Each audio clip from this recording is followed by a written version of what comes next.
All of these, so many house ads.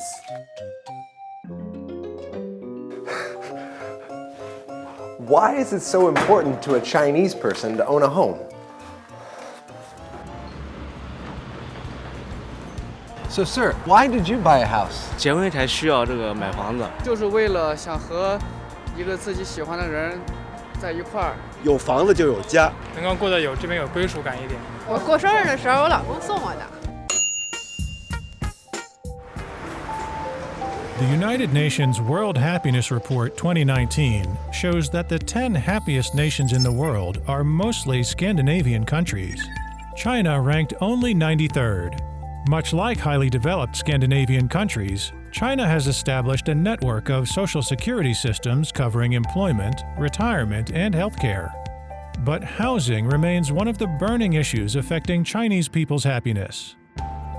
For the world's most populous country, comfortably housing all of its 1.4 billion people is an extremely challenging task. Following the reform of housing regulations, residential space continues to increase. The average urban living space per person has gone from 3.6 square meters in 1978 to 39 square meters in 2018. But the average living space per person in China only accounts for 1/3 of the global average, significantly lagging behind developed countries. How to continuously satisfy people's growing housing needs has become one of the key tasks that China must tackle. China already say goodbye to the shortage of the house supply. The government want to provide stable residence and to provide better house for all the family, not only to promote the high speed of growth, but also to want to have a stable society for a long time. So essentially, fundamentally, housing is very central to the welfare of an economy, the stability of an economy. Because to build a house, you need many inputs. You need steel, you need cement, you need labor, you need electrical wiring, and so on. For 1 yuan of housing construction, you create 1.4, 1.5 yuan of activity. In the process, this is also creating jobs. The market-oriented reform of the housing regulations has increased Chinese people's living space and brought development to industries such as steelmaking and building materials. Real estate has come to be one of the pillars of China's economic development. Between 1998 and 2018, the contribution of China's value-added real estate to GDP increased from 4% to 6.7%. The thriving real estate has changed China's cityscape with skyscrapers and accelerated its modernization.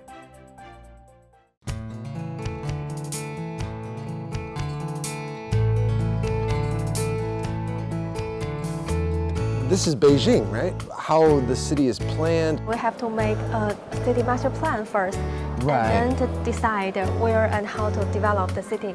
And this part for the international hub. And also the core area due to the political and the Historical, yeah. cultural center. We got like the business district over here. We can see more residential area. Different part have different function of Beijing. 现在我们来到了北京城市总体规划2016至2035成果展，未来5年将新增各类住房150万套。那这边也提出了一个首都圈的概念，它呢就包括天津、包括雄安新区在内，这个大中小城市能够协同发展的网络化体系。 I see now that really there's an intentional planning and deliberate choices being made. But this is just a plan, right? I don't quite believe that this elaborate plan has been implemented in reality. I think the best learning of China is not simply to put the house issue to the market. The government need to take the responsibility to help the low-income people and some other kinds of people with the housing issue. From 2009 to 2018, Chinese government already built about 40 million set of public house in most of the cities, and to allocate the house more to the household who have the real needs. If you compare with Singapore, They made the right decision 70 years ago. We are going to take the land, and the appreciation of the land, we don't give it to private owners of the land. And with the capital gains on land, they finance the housing. So housing was very affordable. But in China, it's very difficult because the country is so big, so open. China has to find more flexible ways of managing housing. And also, you need to have a diversified supply of rental housing. So this is the challenge. China continues to develop its public housing system, with low-income housing on the one hand to resolve housing ownership issues, and low-cost rental housing on the other hand to resolve accommodation issues. Between 2012 and 2015, the coverage of China's housing security for middle and low-income groups has increased from 12.5% to about 20%. In 2018, China's fiscal expenditure on affordable housing projects reached $105.77 billion, a 46.4% year-on-year increase. Some 200 million Chinese people have benefited from these affordable housing projects. What just happened? Where is this place? Hey, you! Hey, buddy! Hey! Who are you?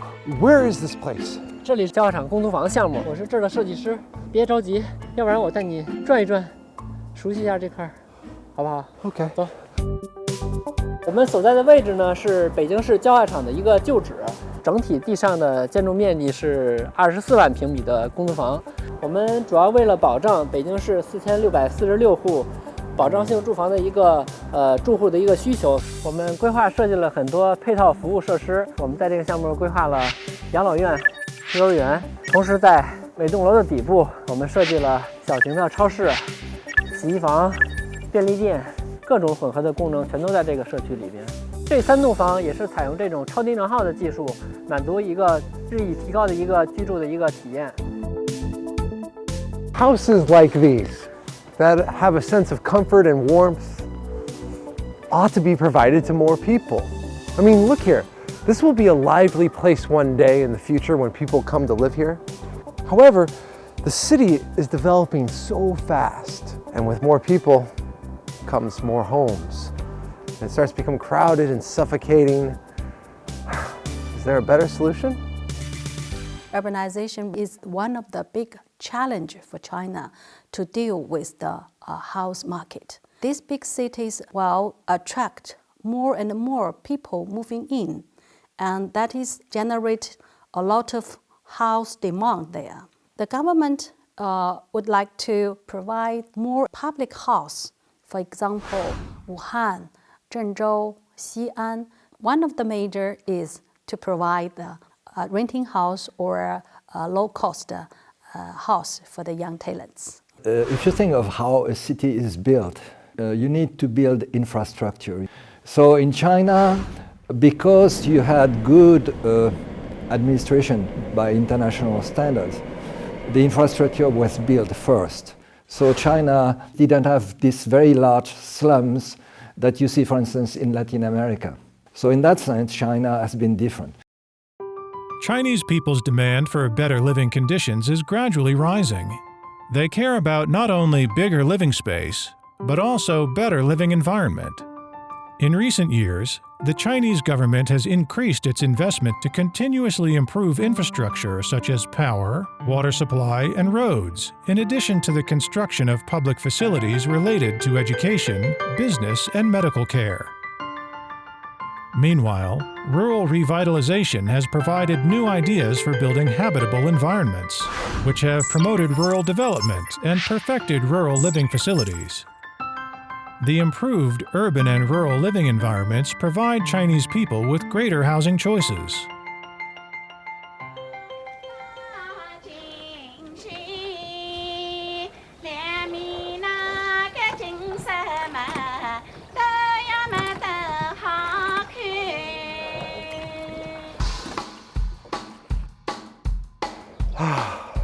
Man, it is so comfortable, so relaxing.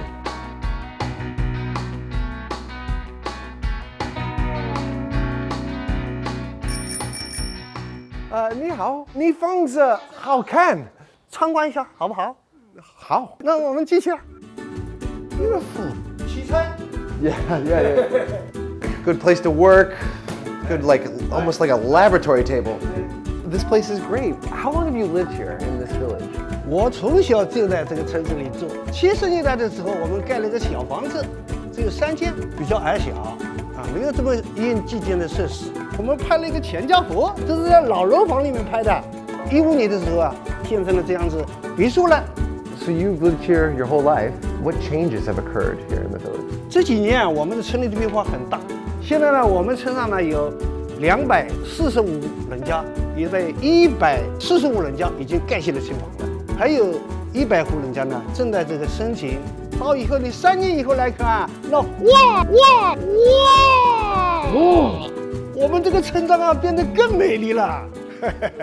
So we were discussing that the growth transition is moving from quantity to quality, and you have quality of the environment, but also you have the quality of life of the people themselves. Yes, I think so. The Chinese government just have a saying that the house is for living, not for speculation. That is mean we need to provide more house for our citizens and for our families to improve their living space or living standard. That is say, the people should have a house or a home with sustainable ideas or concept. It's green, and maybe they can enjoy better life in such a kind of good place.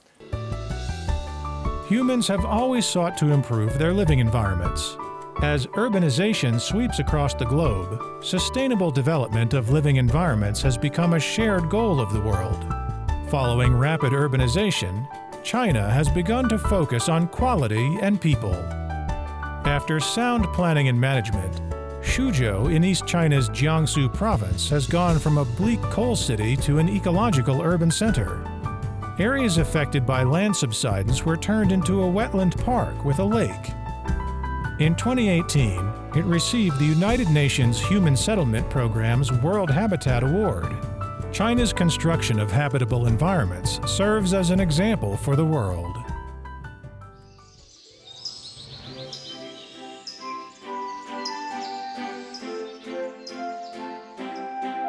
Beautiful, right? It's beautiful. And this marriage between modernization and preservation takes more than just throwing money at it. I hope my home could someday be that same marriage of both looking forward and still respecting the past.